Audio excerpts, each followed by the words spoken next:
श्रियकान्ताय कल्याणनिधये निधयेतिनाम् श्रीवेङ्कटनिवासाय श्रीनिवासाय मङ्गलम्। लक्ष्मी सविभ्रमालोकसुभ्रूविभ्रमचक्षुषे चक्षुषे सर्वलोकानां वेङ्कटेशाय मङ्गलम्। श्रीवेङ्कटाद्रिशृङ्गाग्रमङ्गलाभरणाङ्गये मङ्गलानां निवासाय श्रीनिवासाय मङ्गलम्। सर्वावयव सौन्दर्य सम्पदा सर्वचेतसां सदा सम्मोहनायास्तु वेङ्कटेशाय मङ्गलम्।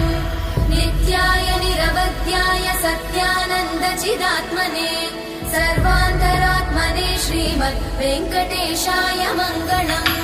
स्वतः सर्वविदे सर्वशक्तये सर्वशेषिने सुलभाय सुशीलाय वेङ्कटेशाय मङ्गलम्।